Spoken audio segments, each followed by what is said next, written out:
This episode is brought to you by State Farm. Checking off the boxes on your to-do list is a great feeling. And when it comes to checking off coverage, a State Farm agent can help you choose an option that's right for you. Whether you prefer talking in person, on the phone, or using the award-winning app, it's nice knowing you have help finding coverage that best fits your needs. Like a good neighbor, State Farm is there.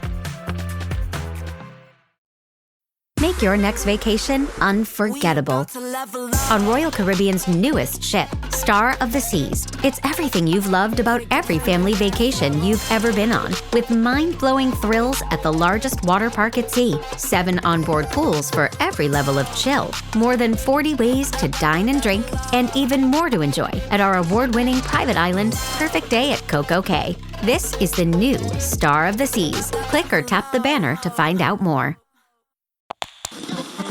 Jill Schlesinger. Adam 11, how are you? I'm so good. Oh my gosh, between the two of you, the FM voices are killing me. Hi, guys. Hey there. Hello. Hey, hi, Jill. Hi, white men. How are you doing today? Feeling very white, thank you. I know. Feeling white and entitled. I appreciate that. I am. Oh, yes. I've got the beard and everything. Welcome to What the Hack, a show about hackers, scammers, and the people they go after. I'm Adam, cyber financial truth seeker. I'm Beau, cyber noun. I'm Travis, cyber bindlebum. What is that? Come on, it's a dude with a sack on a stick. Like an Okie in a John Steinbeck novel, you know. Well, today on the show we talk with Jill Schlesinger about following your career dreams and the risks that come with financial change.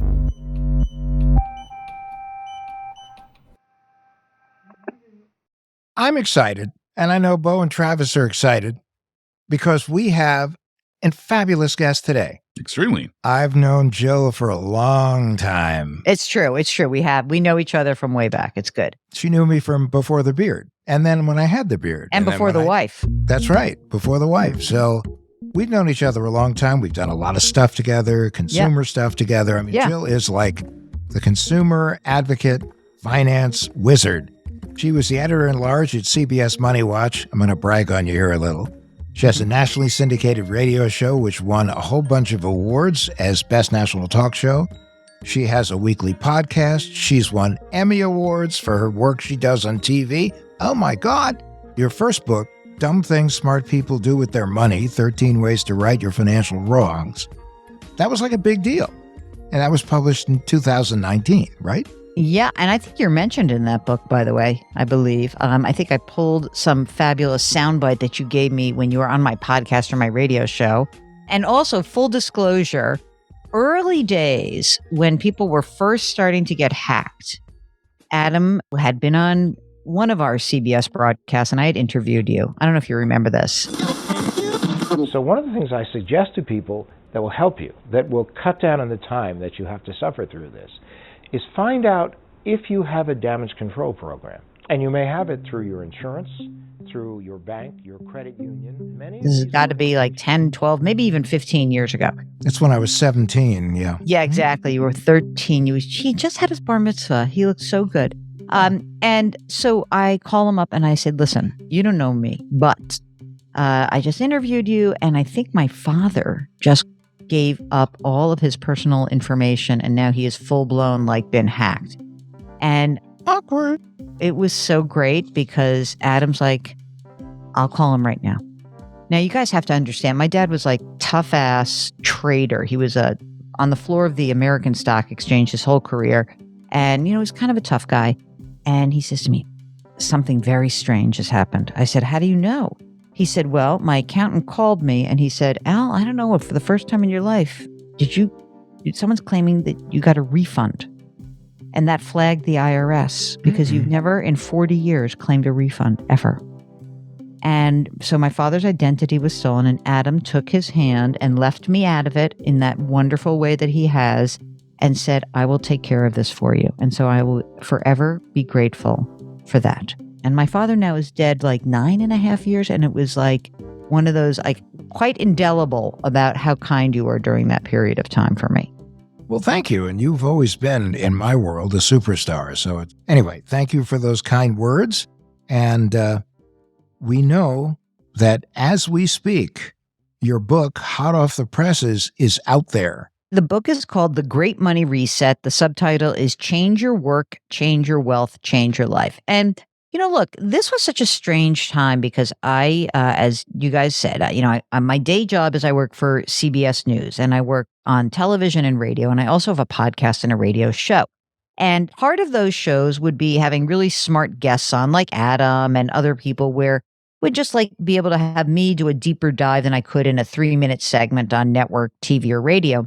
And then when I launched my show, the other aspect of it is I'd have these smart guests and then I would answer financial questions. And then amid the pandemic, because everyone was so nuts and just really uptight about what was going on, my producer, Mark Talercio, and I had this idea, maybe we better start doing more frequent podcasting because we have so many questions. Like he said, the email inbox is insane. People are freaking out. So instead of going from 2 days a week, we started doing 5 days a week, and then and 7 days a week. We literally were on the air every single day. Wow. And just answering questions. And, in the beginning, it was just everyone freaking out and scared. Okay, we all went through that. We all felt that. Later, a couple of months in, something really fascinating started to happen. People were asking very different kinds of questions. The kinds of questions that I would get every once in a blue moon previously. I just got divorced and my wife just walked out of me and I just restart my whole life and I don't know where to go. Or a sudden death. That would usually be the prompt. But the pandemic really got everybody thinking, is this really how I want to live?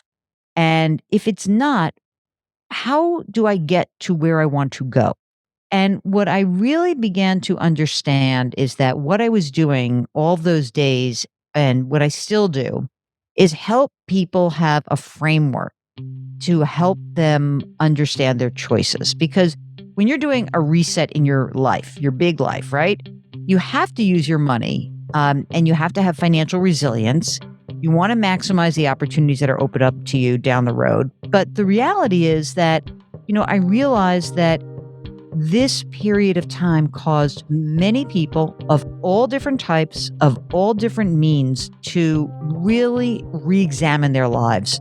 And I felt like money is the vehicle, and it certainly gives you a tangible means of approaching and understanding your intangible feelings, but you still have to deal with it. So I wrote the book as almost like an homage to all the people who had been calling the show amid the pandemic. What are some of the biggest lessons you learned? I think that whenever I have a conversation, if you called me, Travis, and said, I'm really sick of Adam. I really want to do something else. I can't stand this anymore. You mean he hasn't done it already? It might be. Give me a half hour. If that were the case, I would often start a conversation with almost a very baseline, where are you today? And what I mean by that is that when you want to reset to someplace new, you really have to understand where you are. It means that you have to take a good, hard look at some of the things you may not want to take a good, hard look at. In the book, I call it the Fabulous Five because, I'm really very campy and I like to name things like that. And so the Fabulous Five are making sure that you analyze your resources, right? So what are the resources? What do you own? What's your income? All of your income, and really take into account pretty much everything. What do you owe? What are your liabilities? What's your housing situation? How much are you spending right now? You're not cutting anything, but what are you spending money on? And what obligations or what promises have you made to yourself, to family members, to your kids, to your spouse, to your parents? Have you said to your kids, of course you can go to private university? Well, you can't undo that promise because you're having a freak out. You really have to think long and hard about what those obligations mean. Once you have that good, hard look at where you are, it will help you take smarter, more thoughtful, and I think more nuanced risks. Okay, so I'm screwed. You're stuck with Adam. I hear you, and I raise you, a middle-aged man with a mortgage, a child in a university, public university, but still, and a renovation. What's that, Adam? Go blue. Oh, that was totally germane to what I was talking about, being stuck with you. So I'm curious, Jill, how do you deal with, do you just say that? Like, you're like, well, Beau, I hear that you have this much debt, a house included in that, and yada, yada, yada. Yeah, you pretty much should keep your job. Well, first of all, it presumes that you actually want to do something different, because maybe you don't. I don't. I actually love my Adam. You know what I'm saying? I think that when I'm talking about this, it is usually because somebody is coming in, and I'll give you an example. So I tell a lot of stories in the book. So I had this lovely couple. She was a nurse. He was a physical therapist. And, obviously, it's pretty intense having that job amid COVID. And you would think they called me because they're like, oh, we're burnt out and we just want to do something different. But the impetus to what they were trying to do when they were having their reset was they were in their late 50s. They had put their kids through school, but they had assumed the debt to put their kids through school. Mm-hmm. This woman was in the operating room. She was an operating room nurse. And she said that the doctors were talking about, this is, end of 21. Wow, it's Pittsburgh. Do you know, the real estate market's going crazy. By the way, this is what they're talking about when you're in the operating room. I just want everyone to realize that, okay? And they said, well, the real estate market's going bananas, basically. And, so she went home. She called up a friend of hers who's a realtor. And she goes, the doctors I work with, these guys, I've known them forever. They said, is this true? Like, is the real estate market really going crazy? Remember, we who are in the financial industry might be thinking about that all the time, but this was not being well reported early on in the pandemic. It wasn't a big thing. And the realtor said, yeah, I could probably get, I don't remember what the exact number was, but I'll give you a round number. Yeah, the house that you think is worth $450, I bet I could get $6. Yeah. And so she said to her husband, we're selling the house. He says, what are you talking about? We have no place to live. And she said, if we sell this house right now for this money, I will rent for a while. We can pay off all of our debt. I'm so exhausted. I'm so scared of living under the weight of this debt. We can pay off the mortgage. We can pay off, they had credit card debt. We can pay off the student loans, and we can put money in the bank. And then I don't have to feel like I'm working 100 hours a week just to service debt. Uh-huh. And that was their great reset, that they essentially found. They went into a very long-term Airbnb situation. They had money in the bank. She said, I could work longer, meaning more years, if I didn't have to work as many hours every week. And I thought that was a fascinating recognition on her part, which was, I like what I do. I don't like doing it 100 hours a week. She was working all this overtime to service her debt. Without the debt, she could still work, enjoy her job, put money into her retirement account, have the hospital match her contributions, live their lives, downscale a little bit of their spending, not a lot. And they are so happy. Like, I got in touch with everybody when I was finishing the book, and they're like, yeah, we're not buying a house. We're never buying a house again. I'm having like When Harry Met Sally vibes. I'll have what she had. Yeah. Yeah. So, that's a really great story. And the only coda I have for you, Jill, is that we bought this house in the height of COVID. So. Yeah, but you know what? Can we have like a therapy session for a second? Real talk. Go ahead. Yep. What was the interest rate on your mortgage? Bingo. Yeah, I'm paying half of what people are paying now, more than half. I'm in the 2s. Okay, so to be clear, your reset may have been that you reached to buy a house and what you now believe is the wrong time. Maybe it will be, maybe it won't. Who cares? Right. But you did so with an affordable mortgage, and you did so understanding certain obligations. And maybe because you have that low mortgage interest rate, you will be afforded different options down the road. Maybe you'll say to yourself, I don't have to kill myself working. Maybe I could work longer, hold on to this mortgage. The payment is affordable. Really, the reset isn't about like, I just want to sell everything and go to Bora Bora. It's not the FIRE movement. It's not financial independence, retire early. It's, I want to feel better about my life and feel more in control of it. And maybe your control is having a mortgage rate in the 2s that you never have to worry about for 28 more years. Interesting. So what is another example of a reset? I think one of the best resets, frankly, was my own reset. Yeah, let me talk about myself. Please do. Jesus, nobody really wants to hear. Please. I'll give you the example of my own reset and why I think it's sort of instructive. there are a lot of people like me who came up through financial services, and you know that, Adam, you know a zillion people like this. Like, you know you're not a genius. You're in the right industry at the right time. You make a few bucks, and nobody I know, I mean, who really is honest with themselves, oh, I'm such a smart financial planner. Oh, I'm such a brilliant this. But mostly you're lucky. You're in the right industry at the right time, and you're making a few bucks. And I was first a commodities trader on the floor of the commodities exchange. I traded gold, silver, and copper options. And then I was a financial planner and a money manager. And I was, certified financial planner. I did it for 14 years. At the end, I owned a company, and I really was a very unhappy owner. And I knew that. And so a series of things happened that led me to say, hey, I'd sold my company, was earning out of a contract of the acquiring company. I didn't sell it for life-changing money. I sold it because I was like, I need a way out.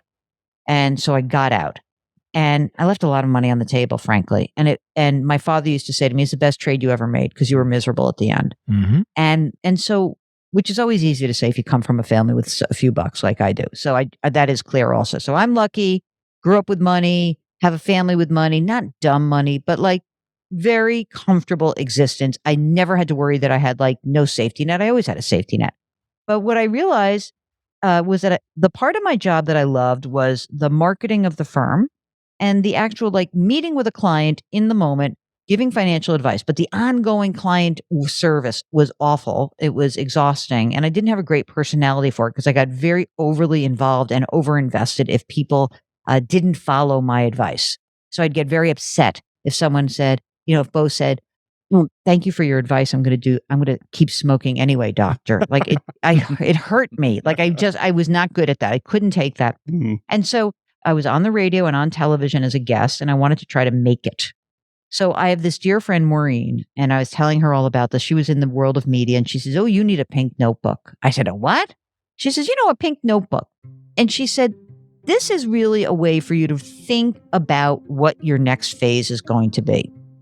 It's like a special journal. You capture what you're thinking. You write down in different sections, like, let me write about what are the money ramifications of a move? Who are the people I want to talk to about what the next move might look like? What would it mean to be in media? Should I just go talk to every single person? Should I talk to producers I ever appeared on? I got this notebook as an organizing and motivational way of keeping me on track. It's really about organization, focus, and motivation for me.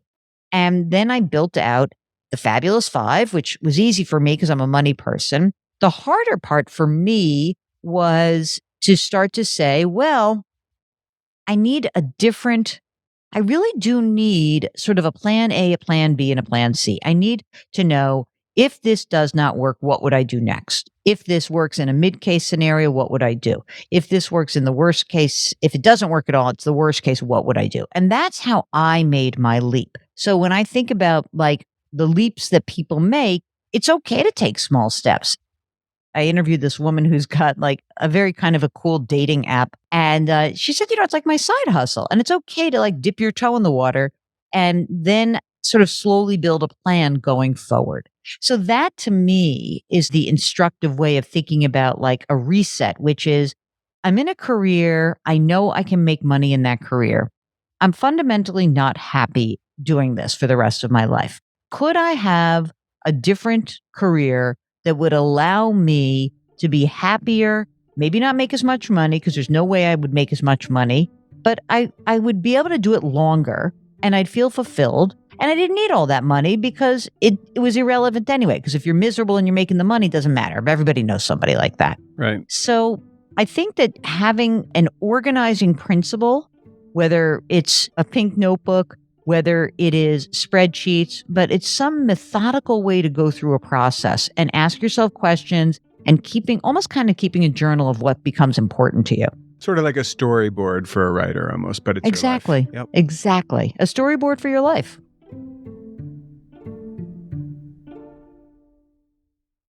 This episode is brought to you by the world's first reposado from Tequila Herradura. Made with slow-cooked, hand-harvested agave sealed into oak barrels and aged 11 months.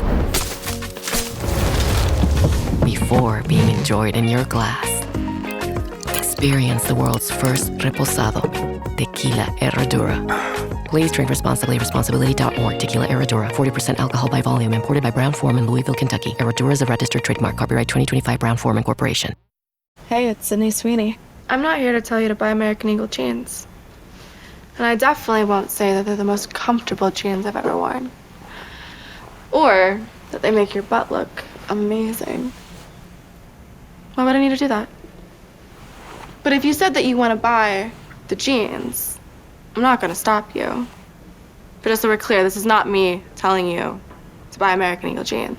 Sydney Sweeney, Hasbro jeans. You see what I did there, right?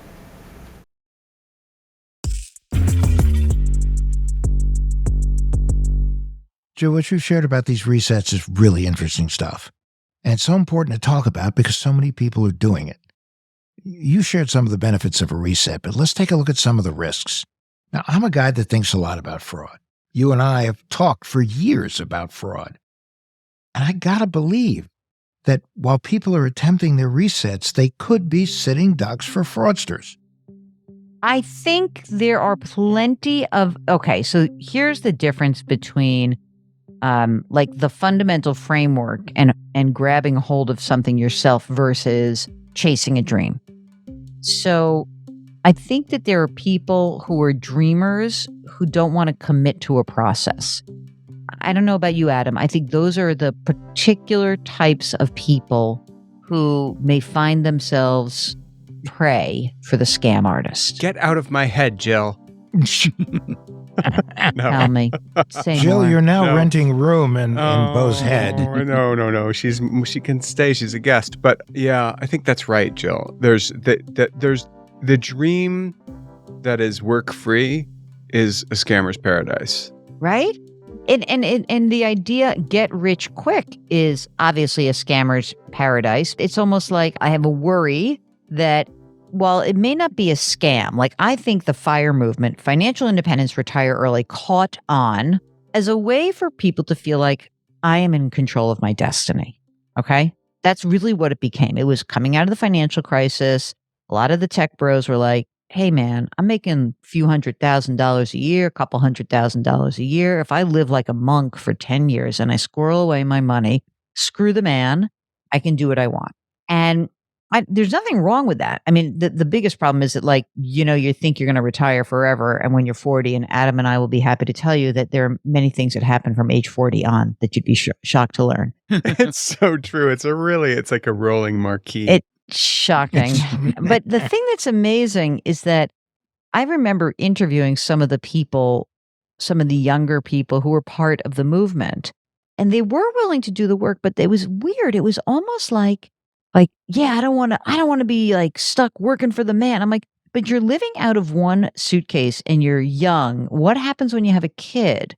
Like, what is your like organizing thesis on what your life is going to be? You're going to travel around the world forever for 40 years? Like, maybe, but like there is something about this idea of like, I want to be free and unencumbered. That's great. But there are obligations in your life, and your life is likely to change. So I think the scamming part of this always comes in, you know, Adam and I have talked about this a zillion times about like even just investments and we have an environment of social media and platforms that can spread the kind of scammy stuff that we saw our whole lives in a more efficient way. I mean, Adam, you remember like early Wall Street was like the newsletter. Yes. Like, subscribe to Joe's newsletter. Joe will make you be rich. And you can just subscribe to Joe's newsletter and follow these investment tips. And they were sort of like either fronts to just sell newsletter subscriptions or like weird bucket shops. It was very strange. Or you got the feeling, too, that they were promoting things that they might have an interest in that you get all excited about. And then, you know, they would disappear. You'd still be stuck with this thing. They would have made money and you didn't. Exactly. And I think that people who want to reset in a deeper way, I think what they're understanding is that this is why I try to make a distinction between a dreamer and someone who really wants to reset. Someone who wants to reset is not just dreaming. That person is taking action. And that person is taking the steps necessary, asking questions. about what it is that is going to propel that person ahead. You know, I have a whole chapter in the book about education. So whose kid's going to Michigan? That would be my child. So, like, it's expensive. School's expensive. I had my school paid for, which was amazing. And I'm not sure it was worth it. I'm just saying, like, I'm sorry, mom and dad, but like, I'm not sure it was worth it. It was great to get the degree. I'm just not sure it was worth it, because in my previous book, one of the things I would say is that, like, it's strange that we spend so much money on education where I think it makes a ton of sense if you, the parent, don't have a network who can help your kid. But if you're spending gobs and gobs of money for a non-name brand liberal arts school, then, you know, I'm not sure what you get out of that. I mean, I had a name brand school and I'm not sure what I got out of it. I don't know. I really don't. Yeah. Because guess what? I didn't need that degree. So I went to work for the Commodities Exchange, and I got that job, not because of Brown University. I got that job because my summers I spent clerking for my uncle on the New York Stock Exchange, my father on the American Stock Exchange. Someone wanted to throw a bunch of kids on the Commodities Exchange. They saw me and said, are you interested in this program? And I went and did it. And so, honestly, I didn't need a college degree to do that. But that said, when I got down to the exchange, I remember I had this young trader from Chicago who's an options trader, super smart math head. And he's like, no, you went to Brown University. Where is that? In Long Island? That's what he said. You want that in Long Island? I said, well, it's actually Rhode Island. And, whatever. What is that? Is that like the Ivy League? And I said, yeah. He goes, you know what? You can stick that Ivy League degree up your ass down here. And that was true. No, that is true. That is 100%. But I am guessing you're going to approve of a decision that we made, which is, I have an older daughter. She's 21 years old. She went to college for all of one semester. Then COVID hit. And she decided during COVID, she didn't want to go to college because she didn't need to go to college, because her parents did have a network that would work for what she wanted to do. And she is now the visual merchandiser for an international company at 21. That's so cool. Right. That is so freaking cool. So here's the interesting thing. So I started thinking about this chapter because amid COVID, education got a rethink. It really did. Sure did. Right? So parents were like, this is kind of a scam. If this is what college is, and this is like what my kids, that's what the class is, this is kind of scammy. Right? Yep. So Adam, do you have a master's or anything like that? What are your graduate degrees, Adam? Law degree, JD. You have a law degree. Okay. So like, I feel like it's a little different with a law degree. Like, if you want to practice to be an attorney, you have to go get a law degree, right? Yep. But there are a lot of people who are like, well, I want to get an MBA. And I was like, No good. I mean, it's great if you want to be an investment banker and you want to go to Stanford or Harvard or Wharton or Chicago, like this top tier of like 5 or 6 or 8 schools, right? Awesome, do it. But are there other ways to do this? And specifically, what I was really thinking about as I would walk through these conversations is, what do you gain by this degree? Like I was like, wait, there are 3 specific questions that I want people to ask themselves. Number 1, what are you gaining? What skills are you getting? What knowledge are you getting? What credential are you going to get by going back to school? And how will your career benefit? Right before COVID, my nephew and his wife were coming to visit me. And it was so nice. We were chatting. He's like the guy who has had like a very fancy undergraduate education and 2 lovely graduate degrees, some partially paid for by an employer, but neither of the 2 graduate degrees did him any good in terms of money. Like, okay, you've got knowledge. So he was given a project right at the beginning of COVID, and he was like, oh my God, I think I really like to code. So he's like, maybe I will go and get a master's. And then he said, wait. And so he did a bunch of research. He found this certificate program, like a boot camp, almost like a coding boot camp, which can be scammy, by the way. So he did a lot of work in that. And the deal was that he spent 15 months, not that much money, a few $1,000s.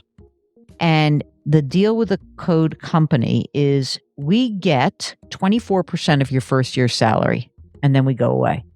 Okay. Wow. It's a wild, it's an amazing, I think it's a kind of a cool concept. You know me, because I like revenue sharing. I think that's like, all right, good. You're going to get me a job. This guy went from making about $75,000. First job after coding camp was $220,000. Right. Paid his 24% to the company. Thanked them. Loves it. Has a career now where he's making significant six figures, to all the upside in the world. And he didn't take 2 years out of the workforce. He did it while he did his coding camp. As he was doing another job, he kind of kept it as like almost like two jobs. Like one was a side hustle, one was a job. And he made a gorgeous transition. And that to me is like a really smart decision. I doubted it in the moment because I didn't know anything about it. I was more of like the Adam Levin, like, let me be skeptical about this company. Well, yeah. So I did look it up and it looks, it looked legit and it is legit. But I think that if you're curious and skeptical and you don't let your optimism cloud you over, you're usually going to be able to protect yourself. Curious and skeptical. I like it. I think that this topic is fascinating and, and it really could we could expand all over the place. I thought it was worth pointing out though, 24%, it's not much. It's less than you would pay if you had an agent and a manager. Right. You know what? That's right. That's right. And they're placing you. The confidence that they have is we don't need your money up front for the schooling. We know we can get you where you need to go. Yeah, and we want your work. Cool. Well, the important thing also that you've always conveyed in all of your presentations, whether they be radio, television, podcast, writing, is the fact that you, as you said, you need to be skeptical and you need to make sure that you're going to the source and not believing something that somebody else tells you about something. Yeah, exactly. I mean, again, curiously skeptical, right? Curiosity and skepticism are lovely bedfellows. And listen, because of my training of just sort of how I came up in the business world, I tend to look at the worst case scenario first. Always. Okay? Me too. It also may be called being a Northeastern Jew. I was going to say, I thought that it was, yeah, that's not why Adam does it. You guys have different reasons. Yeah. I mean, so part of it is my father's like, you're eating like the Nazis are in Yonkers, like you're eating so fast that you're about to be invaded. So the thing that I think is helpful with that is that when you're considering a reset, it is good to look at the downside.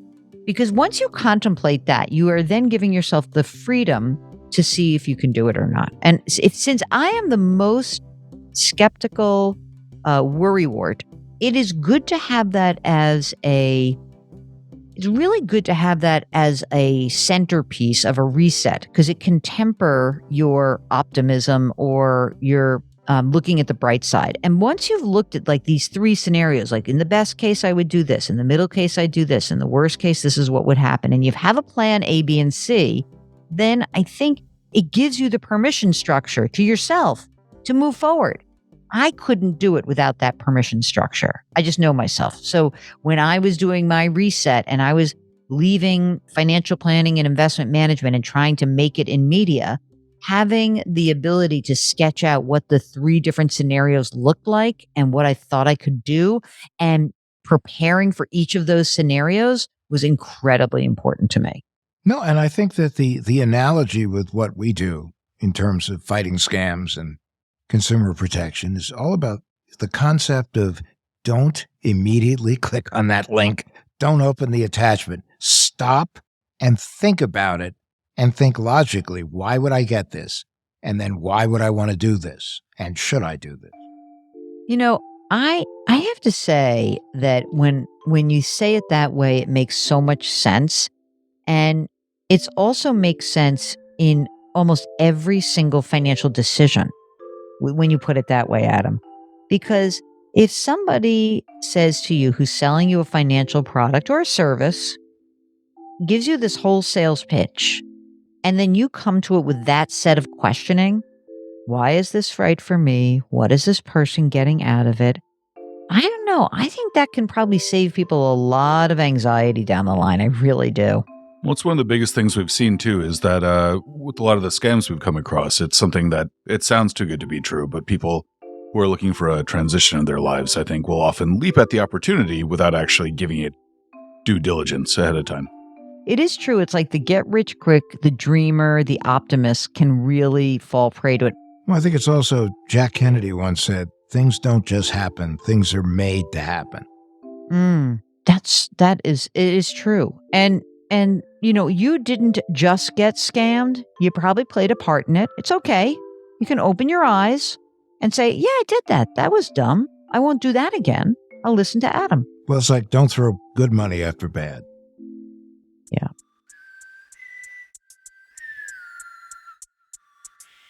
Jill, this has been incredibly awesome. What's the best way for people to get a copy of your book? The very best way is for people to go to the website, jillonmoney.com. They can order the book there from any of their favorite booksellers. That's great, because if someone calls you saying, boy, have I got a deal for you on the new book by Jill Schlesinger, hang up the phone. Anyway, Jill, we can't thank you enough. This was awesome. Thank you so much for having me. I really appreciate it. Bye, Jill. Jill, good luck with your book, The Great Money Reset. It's available wherever books are sold. We're going to include a link in our show notes. Thanks. Are you ready to dairy-free your mind? This summer, melt away your dairy-free expectations with So Delicious dairy-free frozen desserts. Enjoy mind-blowing flavors like salted caramel cluster, chocolate cookies and cream, cookie dough, and more. For over 35 years, So Delicious has been cranking up the flavor with show-stopping products that are 100% dairy-free, certified vegan by Vegan Action, and are so unbelievably creamy, your taste buds will do a double take. Dairy-free your mind. Visit SoDeliciousDairyFree.com. You set the table, put on a playlist, even made the lasagna from scratch. And now you're wearing it. OxyClean Max Force Spray tackles tough, set-in stains the first time. Adulting is hard. Fighting stains shouldn't be. OxyClean Max Force. It's not clean unless it's OxyClean.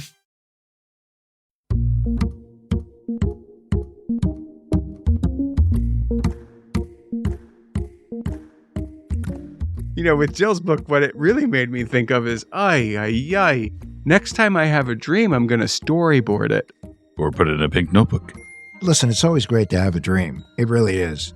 But sometimes, in order to make that dream a reality, you really have to put a lot of work into it. And if you don't, chances are decent that you're being scammed. There's really no easy way, and there's no real blueprint. No, but what was interesting is even where she said the company with the coding school seemed a little scammy, 24% is chump change to pay for a career. That's impressive, certainly. Yep. It's a good business model.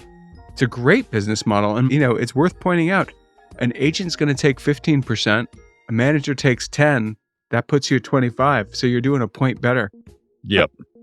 The coding boot camps are pretty rife with scams, unfortunately. So if you do come across one that seems too good to be true, do your homework. Mm-hmm. But if you come across one that seems like it's offering a good shot at a decent future, again, do your homework. Right. And another piece of advice I would give, if you're thinking about what you want to do in life, one great career path is cybersecurity. Over the next few years, there are going to be millions of jobs that are looking desperately for people who are cybersecurity experts, and we have millions less people who are actually trained and ready to be that expert. Yeah, it's in demand, and there's been an acute shortage for a very long time. That's really the better way of putting it. So, Adam, can I have a job? You have a job. I want a job in cybersecurity. You have a job in cybersecurity. You're a cybersecurity educator. And now it's time for our tinfoil swan. Our paranoid takeaway to keep you safe online. So what do you have for us today, you lollipop-licking octopus?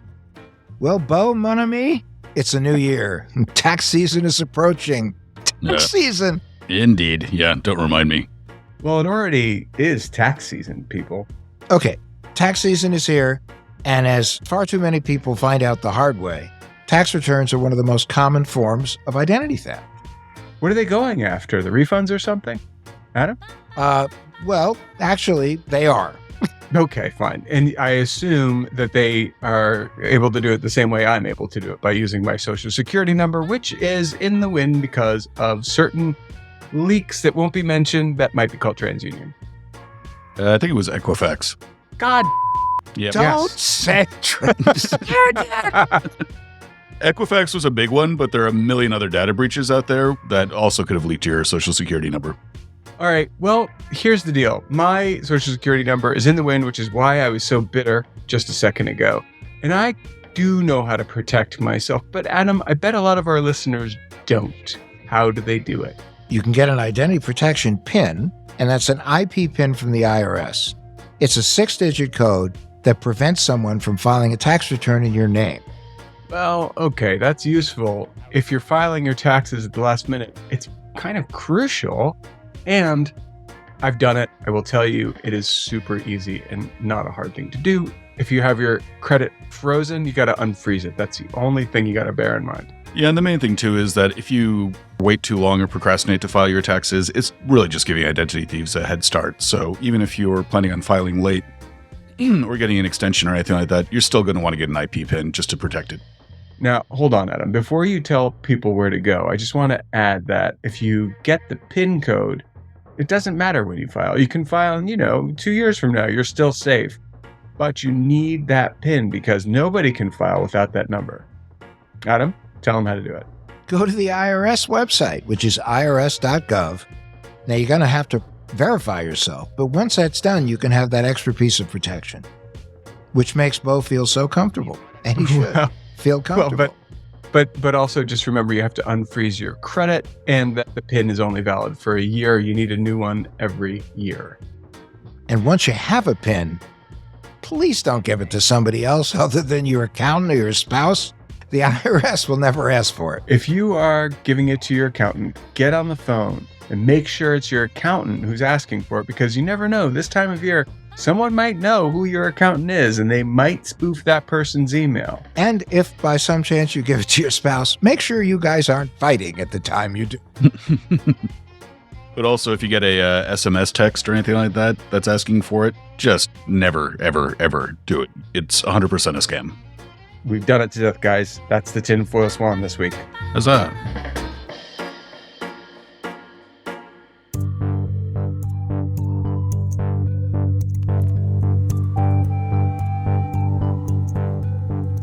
Thanks for listening. If you like the show, please share an episode with a friend and leave a rating or a review wherever you get your podcasts. It really helps people find the show. What the Hack with Adam Levin is a production of Loud Tree Media, produced by Andrew Stephen. You can find us online at adamlevin.com and on Instagram, Twitter, and Facebook at Adam K. Levin.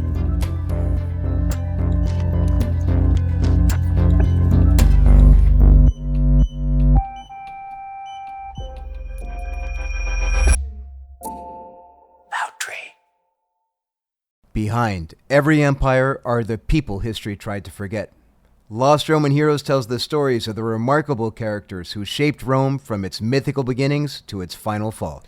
Each episode blends armchair storytelling, sharp historical insight, and a bit of humor to bring these lost figures to life. From generals to scientists, from rebels to empresses, from priests to politicians, these lost Roman heroes have one thing in common. They stood up for civilization when the bad guys threatened, and in doing so, they changed the course of human history. If you're into history that's vivid, surprising, and deeply human, this show's for you. Behind every great meal is a person with a story to tell. Hear them on Culinary Characters Unlocked, the podcast that reveals the lives behind the food. Hosted by me, David Page, Emmy Award-winning journalist and creator of Diners, Drive-Ins, and Dives, as I talk with everyone from culinary legends to mom-and-pop standouts about the creativity, grit, and passion that shape the food we love. Follow Culinary Characters Unlocked on Apple Podcasts, Spotify, or wherever you get your podcasts.